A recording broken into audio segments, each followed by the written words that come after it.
नमस्कार मंडळी, RP food destination मध्ये तुमचं सहर्ष स्वागत। आज आपण बनवलेली आहे मटकीची भाजी। ती पण अगदी टेस्टी आणि पौष्टिक अशी मटकीची भाजी आपण बनवलेली आहे। ही भाजी आता कशी बनवायची ते बघूयात आपण। आता आपण इथं मटकी घेतली, बाउलभर मटकी घेतली। आता आपण मटकी कशी बनवायची ते बघूया। सगळ्यात आधी आता आपण कढई गरम करून घेतली। आता आपण यामध्ये तेल घेऊया 4 ते 5 चमचे। आता तेल तापलेलं आहे तर मी आता दोन कांदे घेतले, एकदम बारीक चिरलेले। मस्त असा एकदम असा तांबूस रंगावर आपल्याला कांदा व्यवस्थित अगदी भाजून घ्यायचा आहे। आता कांदा थोडासा व्यवस्थित भाजत आला की आपण टोमॅटो टाकणार आहे, बारीक चिरलेला। मी टोमॅटोच्या बिया काढून घेतलं, कारण मग कांदा आणि ते टोमॅटो पाणी होतं मग त्यामध्ये। तर आता आपण टोमॅटो अगदी व्यवस्थित भाजून घ्यायचा आहे।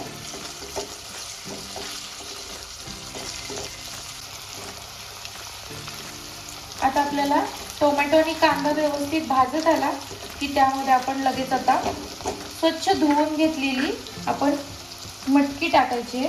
मटकी म्हणजे मोड आलेली मटकी, ही आपण 2 ते 3 वेळा स्वच्छ अशी धुवून घेतली। आता आपण हिला अगदी व्यवस्थित परतून घ्यायचं आहे तेलामध्ये।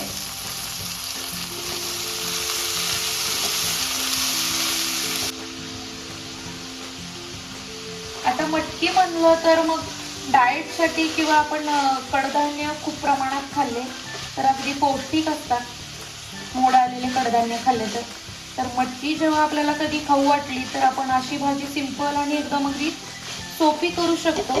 तुम्ही जरी डाएट करत असाल तर बिना तेलाचे फुलके आणि ही मटकीची भाजी तुम्ही नक्की एकदा ट्राय करू शकता।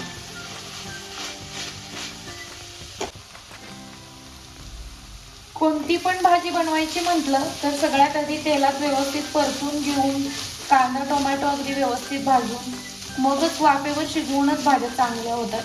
पाणी टाकतो किंवा आपण कच्चे मसाले टाकतो किंवा टोमॅटो कांदा भाजत नाही तर तेव्हा भाजी अगदी व्यवस्थित बनत नाही आणि तुम्ही झटकीपट अशी भाजी मुलांना टिफिनला सुद्धा देऊ शकता।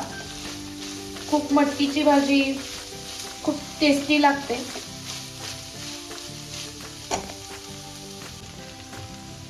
आता आपण भाजीमध्ये चवीनुसार मीठ टाकायचं आहे।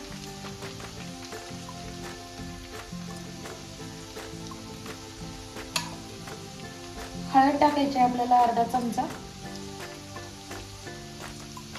आणि आता आपल्याला हे पुन्हा अगदी व्यवस्थित असं परतून घ्यायचं आहे। आणि परतून घेत असताना आपण ह्याच्यावर एक 3 मिनिट आपण ह्याच्यावर किंवा 4 मिनिट आपण ह्याच्यावर झाकण ठेवून द्यायचं आहे।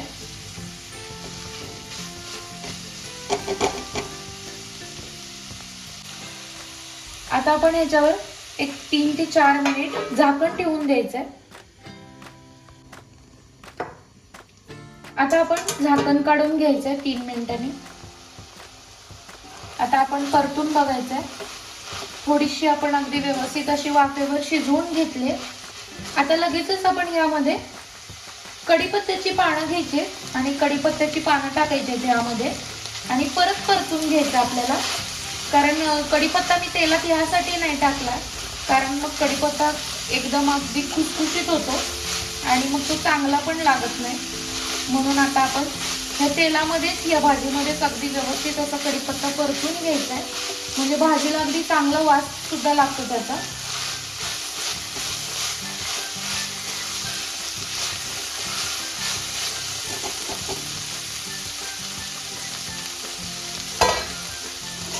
आता आपण लगेचच त्याच्यात अद्रक लसूणची पेस्ट टाकून घ्यायची आहे।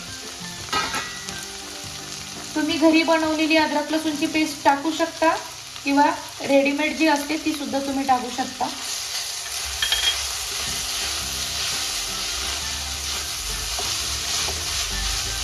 आपण याच्यात अजिबात पाण्याचा शिंतोडा वगैरे काहीच टाकायचं नाही आता लगेच।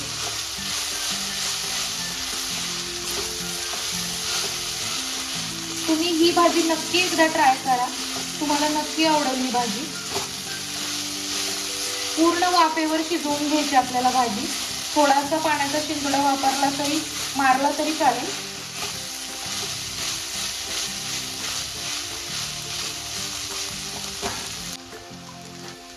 आता आपण 1 चमचा याच्यात धना पावडर टाकायची.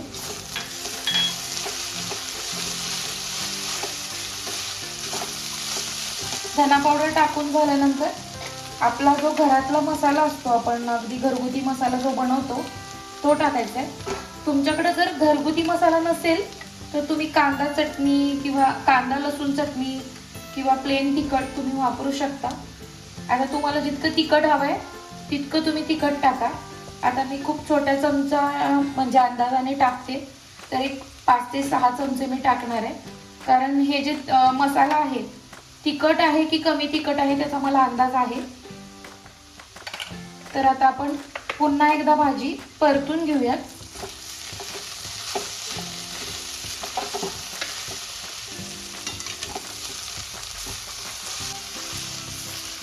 आता अगदी मसाला व्यवस्थित असा भाजून घ्यायचा आहे. आणि आता मसाला भाजून घेतल्यानंतर आपण त्यामध्ये ओलं खोबरं टाकायचंय. थोडंसं खिसायचंय त्याला आणि ओलं खोबरं टाकायचंय. आता आपण याच्यात ओलं खोबरं पण खिसून टाकून घेतलंय. आता आपण थोडासा भाजीला पाण्याचा शिंतोडा मारूया. ओला नारळ घ्यायचा आपल्याला, थोडंसं खिसायचं आणि ह्यावर टाकून घ्यायचं आपल्याला. आता आपण पाण्याचा शिंतोडा यासाठी मारायचा की आपण जे मसाले टाकले ते खाली चिकटायला नकोत म्हणून. आता थोडंसं आपण परतून घेऊयात. आणि परतून घेऊन झाल्यानंतर आपल्याला एक 5 ते 7 मिनिट झाकण ठेवून द्यायचंय आणि वाफेवर भाजी शिजवून घ्यायची आहे. आता आपण झाकण ठेवलंय. झाकणावर आपल्याला थोडंसं वाटीभर पाणी ठेवायचंय. आता आपण बघूयात भाजी शिजली आहे का. आता भाजी शिजलेली आहे व्यवस्थित. आपण अशी भाजी वाफेवर शिजवून घेतली. अजून एक 2 ते 2 मिनिट तुम्ही ठेवलं तरी चालेल. हे जे पाणी वरती गरम करत ठेवलंय हे थोडंसं तुम्ही टाकू शकता आणि वाफेवर पण शिजते मग. आता आपण आपली भाजी शिजली आहे का बघूया. अगदी व्यवस्थित अशी आपली भाजी शिजलेली आहे. ती पण अगदी कमी पाण्यावर आणि वाफेवर शिजवलेली आहे आपण ही भाजी. तर आता आपण मस्त अशी यावर कोथिंबीर टाकून घेऊया.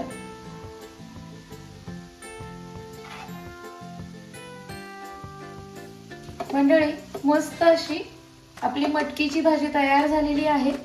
व्हिडिओ आवडल्यास लाईक करा, शेअर करा, सबस्क्राईब करायला विसरू नका. व्हिडिओ एंड पर्यंत बघितल्याबद्दल धन्यवाद.